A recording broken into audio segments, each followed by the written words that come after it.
நானும் பரதம் போயிட்டு உள்ள சாப்பிடலான்னு உட்காரோம். ஃபுட்டு சாப்பிடலான்னு சொல்லிட்டு எடுக்கிறோம். சிக்கன் ஒரு மாதிரி சப்பாத்தி மாதிரி இருக்கு. அவங்க அதை ப்ரிப்பேர் பண்ணி வச்சிருக்காங்க. ஃபாரினர்ஸ் எல்லாருமே தூக்கி பீஃபை தான் போடுறாங்க. அப்புறம் காய்கறி. சிக்கன் பக்கம் போகவே இல்லை. நானும் பரத்தை இப்படி பார்க்குறோம். என்கிட்ட பரத்க்கு என்ன நண்பா எல்லாம் பீஃபை சாப்பிடும் நண்பா, அதான் நண்பா கரெக்டு. மசிலுக்கு ஜென்ரல் ஃபிட்னஸ் வேறு நண்பா, நம்ம மசில் பண்ணுறோம், பீஃப் தான் நண்பா நல்லது. ஓ அப்படியா, பீஃபாக எடுத்து சாப்பிட்றாங்க. ஏன் அவங்க சாப்பிட்றோம்? இப்போ நீ கேட்டலப்பா, ஃபாரினர் ட்ரைனர்லாம் எல்லாருமே தெரியுதுன்னு. அப்போ அது சாப்பிட்றாங்க, அவங்களுக்கு தெரியலையா? சிக்கனை தப்புன்னு சொல்ல வரல. பட் பாடி பில்டர்ஸ்க்கு இப்போ சிக்கன் வந்து 1 கிலோ சாப்பிட்டா தான் ஒரு 300-400 கிராம்ஸ் ப்ரோட்டீன்னா, இது 1/2 கேஜ் சாப்பிட்டாலே அதில் கிடைச்சிது எங்களுக்கு. பட் கொழுப்பு இல்லாமல் சாப்பிடணும். That's it. ஆல் தான். Beef good food. அளவாக சாப்பிடணும். அதை வந்து டெய்லி ரொட்டீனாக நம்ம பண்ணக்கூடாது. ஒரு நாள் சிக்கன், ஒரு நாள் ஃபிஷ்ஷு, ஒரு நாள் பீஃப். மீட் சாப்பிட்றத இதில் சொல்லணும். இந்த மாதிரி போகலாம். இது ரொம்ப நல்லது. புரோட்டீன் ட்ரிங்கே வாழ்க்கையாக வாழாத.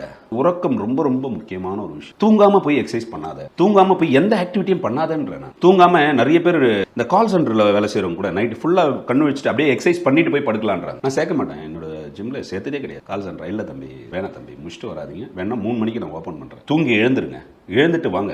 உங்களுக்கு 5 மணிக்கு தானே கேப் வருது பிக்கப், அப்போ பண்ணிட்டு போங்க. அவங்க என்ன நினச்சிப்பாங்கன்னா, நான் முடிச்சுட்டு அட் ஸ்ட்ரெச் வந்து, ஏன்னா எனர்ஜி அவங்களுக்கு யூஸ் ஆயிடுச்சுல, பாடி அவங்களுக்கு வந்து நைட்டு செஞ்சு யூஸ் ஆயிடுச்சு. அந்த யூசேஜ் என்ன ஆகுதுன்னா, அவங்களுக்கு எனர்ஜியாவே இருக்கிறாங்க.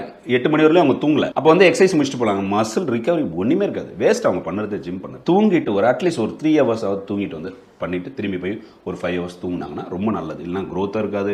வெயிட் லாஸ் பண்ணுறவங்களுக்கு வெயிட் லாஸும் ஆகாது. ஏன்னா கரெக்டான தூக்கம் இருந்தால் தான். சாப்பாடை விட முக்கியமான ஒரு விஷயம் தூக்கம் தான். தூக்கம் கண்டி நீ கரெக்டாக தூங்கிட்டேன்னா உனக்கு ஹார்ட் அட்டாக் வராது, எந்த ஒரு இதுவும் இருக்காது. அதே மாதிரி சப்ளிமெண்ட்டை கரெக்டான கைடன்ஸோட நீங்கள் எடுத்தீங்கன்னா, ப்ரோட்டீன் ட்ரிங்க் இருக்குதுன்னு சொல்லிட்டு 4 வேளை 5 வேளை குடிக்கிறாங்க. கூடவே கூடாது. மீட்டில் தான் உயிர் வாழ்கிறாங்க.